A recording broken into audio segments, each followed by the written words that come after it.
Straight ahead on 12 News, a focus on homes, from an upscale apartment complex that Brooklyn Park officials say is badly needed to a unique Golden Valley remodel. Top to bottom, it's an entire transformation. But first, a new city manager, a new finance manager, and a whole lot of work to do. 12 News starts right now.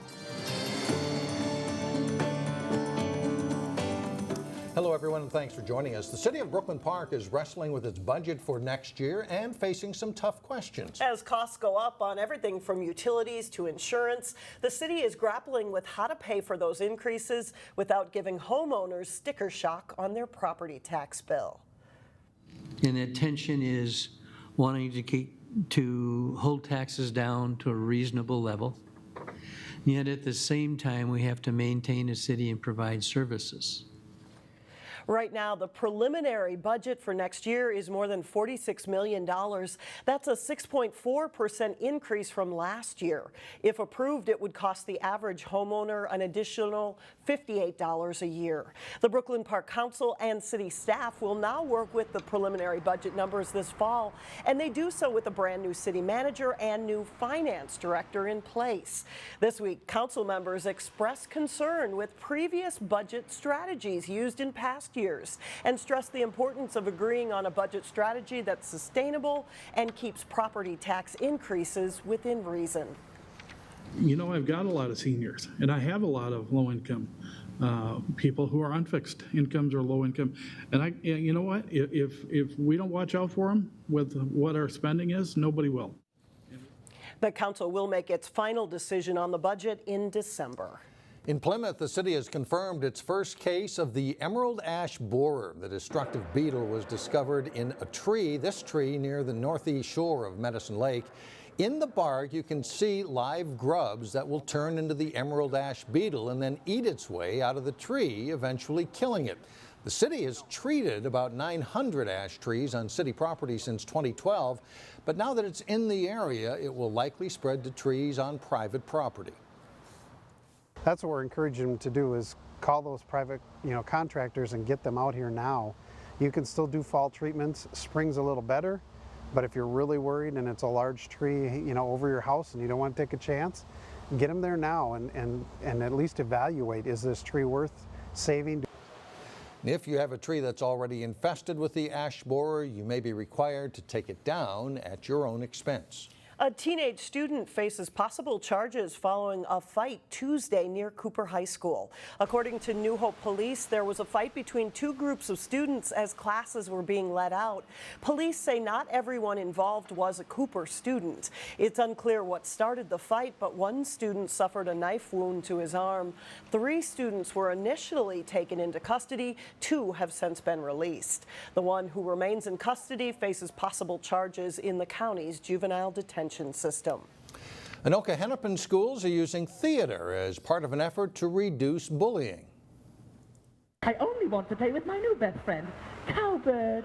Oh, but I'm a very good player. Sorry, you can't play. Isn't that right, Cowbird? Right. You can't play. Go away. The Climb Theater Group travels throughout the Midwest with messages of anti-racism and anti-bullying. The message for young students at Monroe Elementary is that standing up against bullies isn't just for the birds. It's a nice way of tackling the issue early on and making sure that in these early years they don't kind of understand what that might be. So it's kind of finding that easy enough definition to understand, like, oh, this is not okay to treat someone like this. Anoka Hennepin has had a sustained effort to eliminate bullying for several years. Immigration is a hot topic among presidential candidates. It also generated discussion at a forum Tuesday night at Brooklyn Park City Hall. So not only are we desirable for people to come to, we're desirable for people to stay. Researchers at the forum pointed out the need for immigrants. Allison Liuzzi says in the next decade, Minnesota can expect 500,000 job openings due to retiring baby boomers. We really, really need to promote immigration into the state, migration into the state, both from other states and internationally, just to be able to meet the workforce needs that we're expecting in the coming decades. Researchers say Minnesota's immigrant population is different compared to the U.S. as a whole. 7% is foreign-born in Minnesota compared to 13% nationwide. In Minnesota, Brooklyn Center and Brooklyn Park have the highest concentrations of foreign-born. In Brooklyn Center, 1 in 4 residents are foreign-born, and in Brooklyn Park, it's 1 in 5. Brooklyn Park's vision of turning Highway 610 into a high-skilled jobs corridor is coming to fruition. Several major businesses have planted roots along that stretch in recent years, and now as Blaine Cleveland reports, the city can look forward to seeing a luxury apartment added to the mix. There's a lot of development in general going on.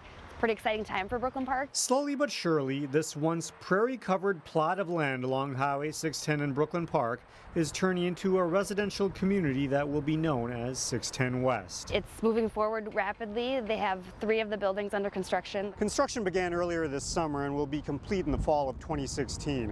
When it's all said and done, it'll be unlike any apartment complex currently in the city of Brooklyn Park. Yeah, the product that'll be offered at 610 West is going to be really high-end. It's going to have a lot of amenities that other buildings in our community currently don't have. Brooklyn Park's community development director says it's a project that fits the city's long-term vision for growth along the 610 corridor. I think the developer was interested in the site because of all the activity that is already happening along the 610 corridor, and then also knowing that Target owns the adjacent land and has plans for development there. In addition to the Target campus, there are other retail amenities nearby that are likely to appeal to the 610 West residents and the employees of the other local corporations.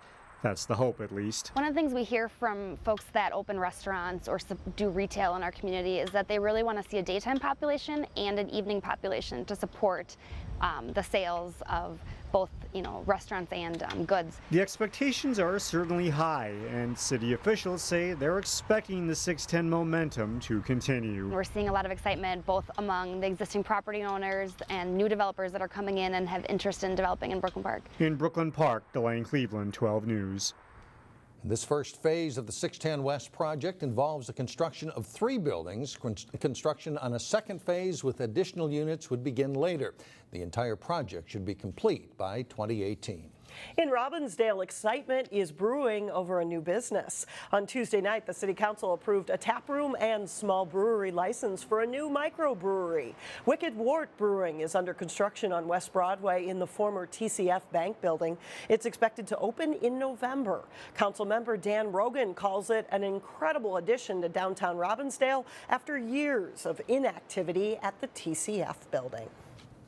Coming up, a Golden Valley home that goes from drab to fab. It's part of the Homes by Architects tour. We'll take you inside coming up next. And then later in sports, Maple Grove and Blaine go head-to-head in a good volleyball battle. But first, an unsettled AccuWeather forecast. There's a chance for showers and thunderstorms on Thursday.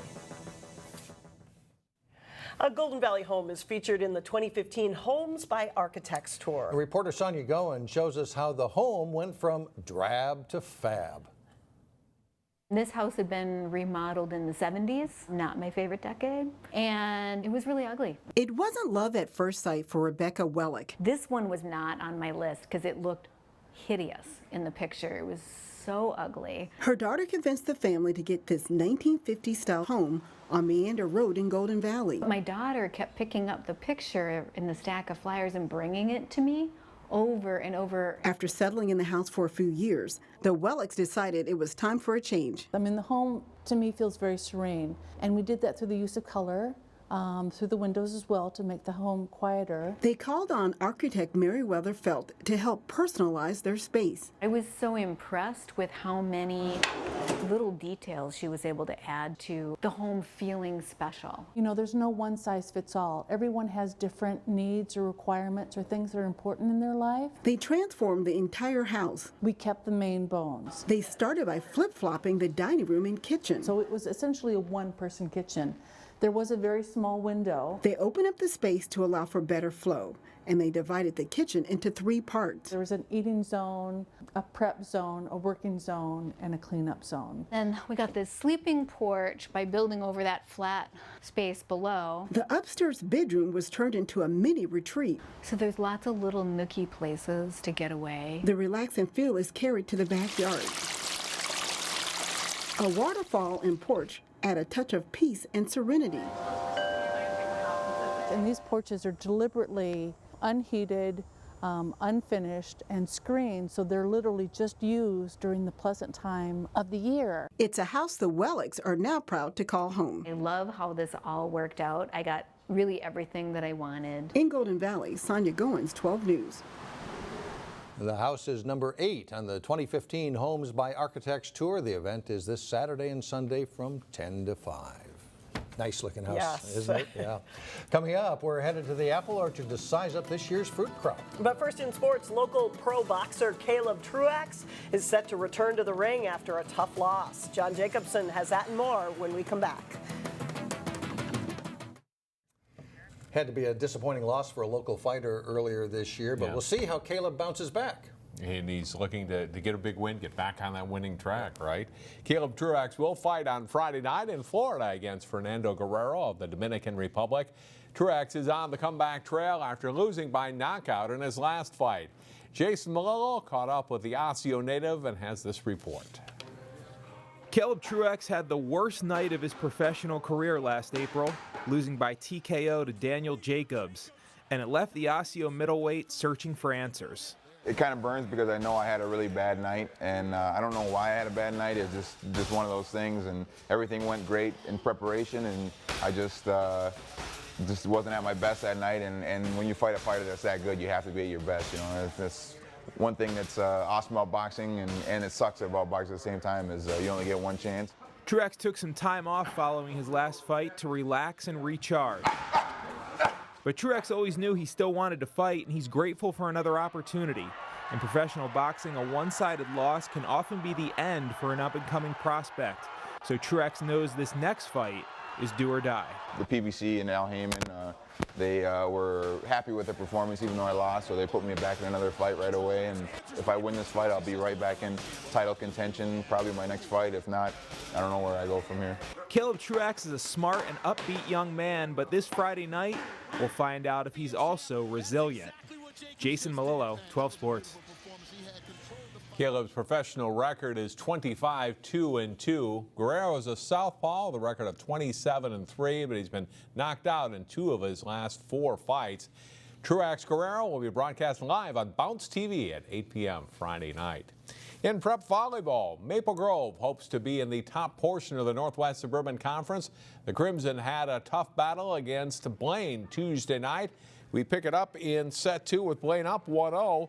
Off the Blaine serve, the Crimson quickly get into their offense. Lauren Bright hammering it home for a kill. Alyssa Peterson serves one up that the Bengals can't handle. Maple Grove pulls out a tight 26-24 set. That evens things up at 1-1. In the third, the Bengals do a good job of digging the ball up, and Sophie Stepanek with the hit off the blockers for a point. Blaine rolls to a 25-15 win to go up 2-1.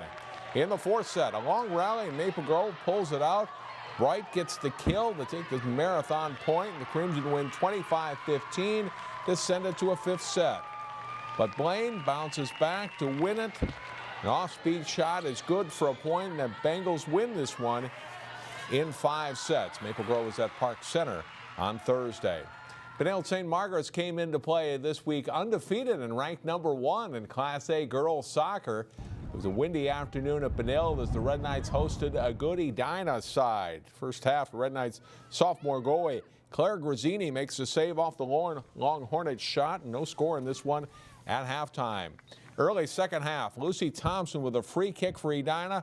Beautiful header by Maria Bowman, and then Sarah Doran with the goal. Good work by the Hornets on that play, and they lead it 1-0. Mara Noble gets probably the best scoring chance of the match for the Red Knights here, but Edina goalie Molly Hineker comes up with a save. Edina wins 1-0. It's Benilde's first loss of the season. Both Columbia Heights and Brooklyn Center started the season 5-1 in boys soccer. The 2 Tri-Metro Conference foes met up on Tuesday. The Highlanders get 2 quick goals, but BC cuts into the lead. Breakaway marker there by Emmanuel Toger. It's mostly Columbia Heights in the first half, though. Mohammed Moured's header puts them up 4-2. And then off the pass, Kareem Hughes takes his time and then drills this goal. The Highlanders lead at 7-2 at halftime. The Centaurs score early in the second half. Gina Burns' chip shot finds its way in, and it's 7-3. Eduardo Munoz with a penalty kick goal cuts the Highlanders' lead to 7-4. Ultimately, it's not enough, though, and Brooklyn Center loses to Heights 8-4. We'll look ahead to some of Friday Night Football Week 5 coming up Thursday, starting at 4 here on 12 News. All right, thanks a lot, John. Still ahead, we take a trip to the apple orchard. How your family can get the most of your trip for your money when we come back.